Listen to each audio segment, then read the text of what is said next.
Hello, everyone. It's Shane Conto, your Wasteland Reviewer, and welcome to the Wasteland Retrospective here on the SPM Crew Podcasting Network. And this is my weekly show where my guests and I each pick a film related in some shape or form. And hopefully, by the end of this episode, you have two films to go check out. And it is the first Thursday of the month, which means my wife Jess is joining me. Thank you, Jess, for coming on. It's a pleasure to be here, Shane.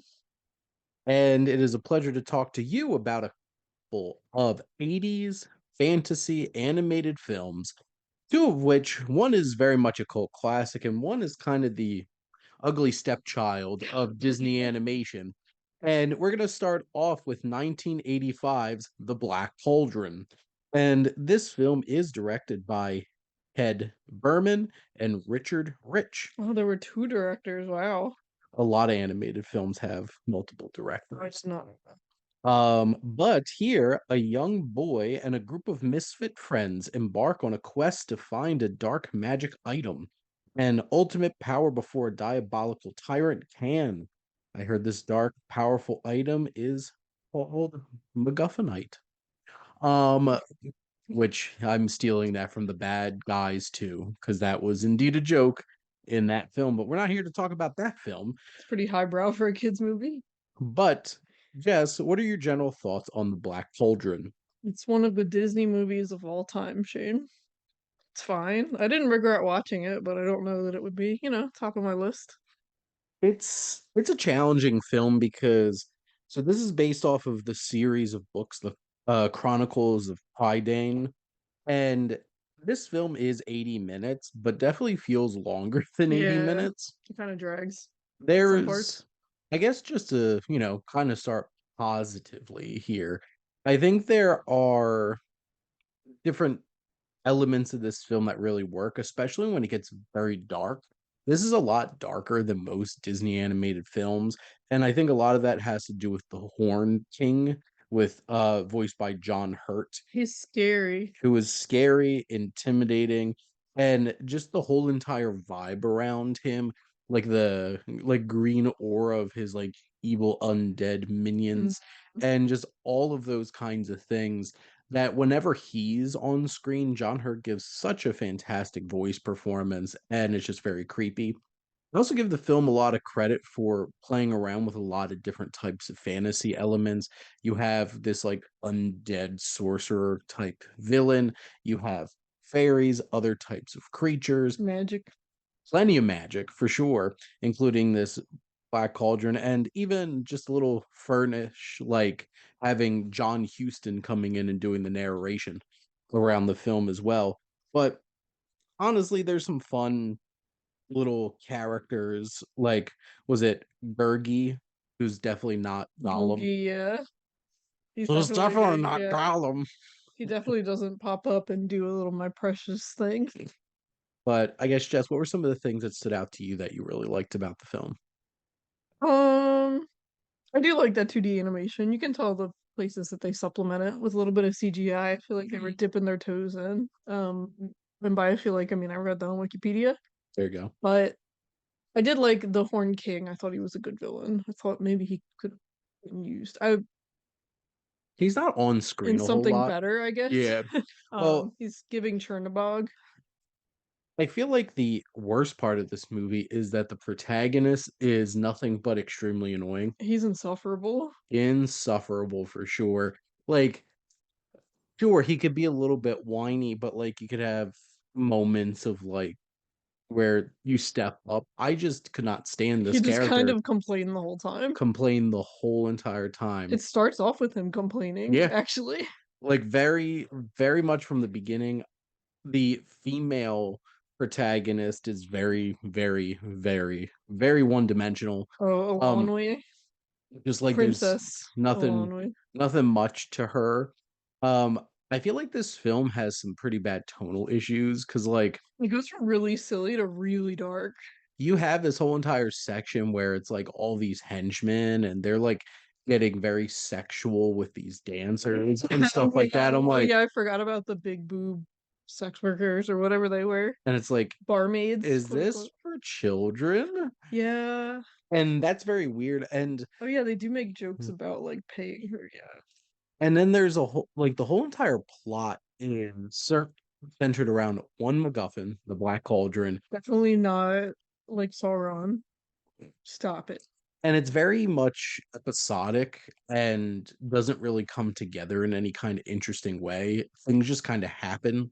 They happen to wander upon like these little fairies or this and that, and it just Oh yeah, the keeps fairies are going. there for like 30 seconds, maybe. The witches kind of That's popped up and came back. that's the thing. It kind of dabbles in different things without really digging into them or making real use of them. It did the opposite Hobbit. The opposite of the Hobbit, where they stretched it too thin. This was like too thick, It's just too much. they tried way too much in such a short period of time. And despite the fact that they're like going from this place to this place to this place, the pacing is sluggish. And there's times where it just kind of gets boring. There are some thrilling moments. Like there's one like overhead like attack sequence Mm-hmm. that's pretty scary Oh yeah, and with thrilling. Henwin. But like at the end of the day, I'm not surprised this has kind of been forgotten to like the recesses of nobody thinks about this movie in terms of Disney I guess animation. it's like, hey, I've seen the Black Cauldron, you guys. It's Disney trivia night down at the local pub, and there's questions about the Black Cauldron, but nobody's seen it. I just feel like there's so many great animated fantasy films, and this one just struggled to really make the world it's creating come to life. But it's for 80 minutes, it's watchable, it's enjoyable enough, and it has some cool elements. But to your point, it does have really strong animation as well at times. But yeah, those are. Do you have any other thoughts that you want to throw out about the Black Cauldron? I could see this being influenced by the Dark Crystal. That's what I actually was just looking up and stuff like Labyrinth. So I Would feel like it's all of that time in the 80s with the dark fantasy, and we'll talk about Fire and would Ice. much, much, much, much, much rather watch the Dark See, the Dark Crystal. Crystal leaned into that, and boy, was my being terrified of it as a child a testament to that. This probably would have scared me for a little bit, but didn't give me nightmares. But yeah, but those are our thoughts on Black Cauldron. Our other film is from 1983, just about 81 minutes, and this is Fire and Ice from writer director Ralph Bakshi, who was one of the more impressive filmmakers at the time who made other animated films outside of Disney, None of them along surprise with Don me. Bluth. He had Wizards and Lord of the Rings, Fritz the Cat, Fritz the Cat doesn't surprise me at all. stuff like that. And here we have this film, Fire and Ice, at the end of the Ice Age.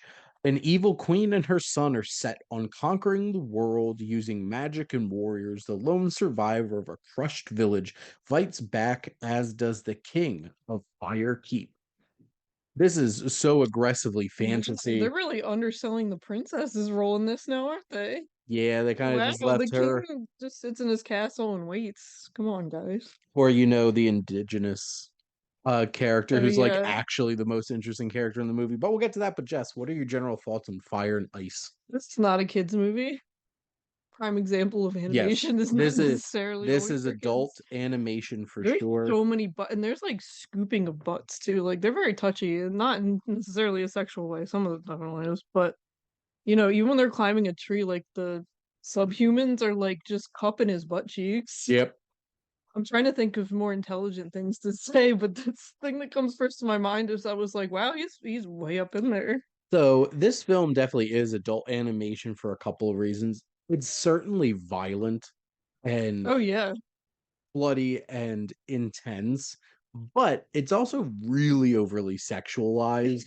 Like this is somebody had a kink here where they had the rotoscope animation in this film and they were just like honing Nobody's clothed at all. honing in on picked out asses, just Everyone's whether it was butt the is out. princess who's in very little clothing They're in an ice castle. It's like that and then this survivor of this village has very little clothes either that and movie like goes hard. yeah the poster is like extremely It 80s looks nothing fantasy. like the movie though.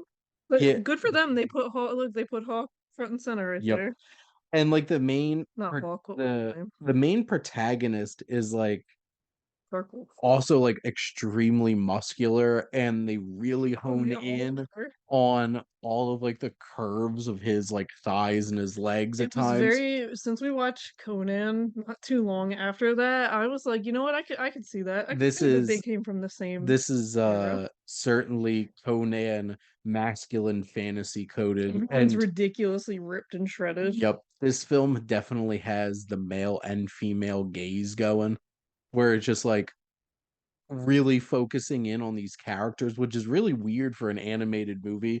But I guess because it's rotoscoped, it's like this is like actual figures of people that they're like honing in on. I feel like But outside of that, 'cause, this movie I mean has it's got a quote unquote storyline. this film also has a very loose story. It's basically you have Kron, this evil wizard, and his mom, because he's mommy's boy. Um, He is mommy's special just boy. trying to be like nice. We never find And out who his dad is, do we? Because it was just I like don't his think mom that's had a important. son. I mean, I know it's not, but he's This very movie's 81 minutes, and I feel like this film is always moving, and I think it has good pace. It's almost so much just action. I wouldn't be surprised if like Gendy Tartovsky had like any kind of influence for like okay. Primal Oh, from that this, one. because it's just like this is very much adult animation. It's all about the action, the violence. Like the whole entire first act of this is just like a straight up chase sequence Yep. with the They go right male to and female the protagonists being killing. chased by like these Subhuman. subhuman characters. And the action's great. It's really thrilling. The animation is interesting because, like it mentioned, it's rotoscoped, Oh, unnerving looking. but like it's very much like very not super detailed, like No, and unless it's the hand muscles or butts. yeah, hand-drawn animation. They do a very good job of capturing the subtle lines that craft like the curves of somebody's butt in this movie, Yeah, what's his face would love that. The which character, Ray Winstone's character. like it's just something where you're not watching this for the plot. No, I 1000% see why people smoked a lot of weed in the 80s and hung out in their parents' garage. Like, that's what this movie is for. Well, and the music really goes along with it too. Oh, And it's great. William Kraft just like this film is nothing but vibes, action, and thrills. Yeah. There's very little story. It's very loose. Even I'm like the expecting Citizen Kane. the characterizations too, like Lauren and Tigra Lord. are very bland. That at least they're not annoying though. Basically, the main protagonist is brave and persistent And very muscular and very and blonde. muscular, and that's it. That's his whole character. Got a And great braid. like Dark Wolf, who is by far Yeah, the coolest, most badass character argue the only competent with character. the coolest design too. He's a really awesome character, and honestly, this movie should have just been about him Yeah, there. No wonder they put him front and center on the poster. They'd because all be he's dead if he's not for him. badass. He has like this cool like black fur headpiece and a giant axe. I And do it's love like the fur and metal cod piece he has going on. Very nice. and Very it's ergonomic. it's ridiculous. The dialogue is very simplistic Yeah, he just and comes in and is like, "What's up, idiots? Getting yourselves killed over here." and it has like flying moments with them flying in on like Oh, pterodactyls and stuff like yeah, they call them some like dragon tears or something. yep. And there's definitely moments in that sequence where they're reusing animation. Oh yeah, they Um just flip it. They do the yeah. Control C, Control V. So like there's some elements that feel like this is not the most dynamically created film, but you can see why this is a cult classic because there's tons of action and sex. Oh yeah, Like there's no actual sex, but there's just like it's the implication. it's the implication that like at any minute one of these extremely muscular, very like inappropriately defined characters physically Everyone looks like a bodybuilder on shred day, to on like show day.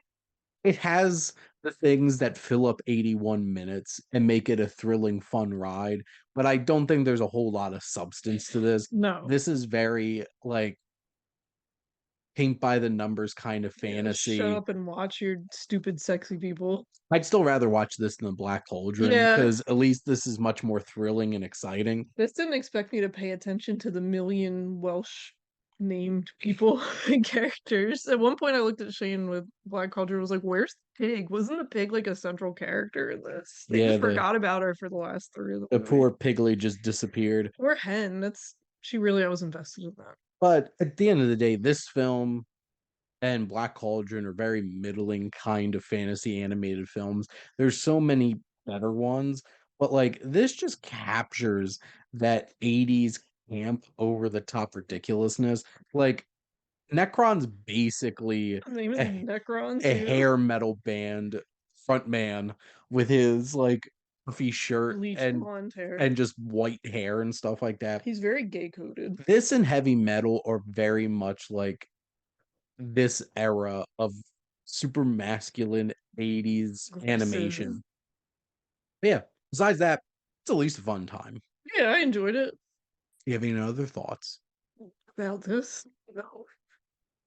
Well, there you go. That's about it. And that is a wrap then Any here thoughts, Mark? on another episode of the Wasteland Retrospective here on the SPM Crew Podcasting Network.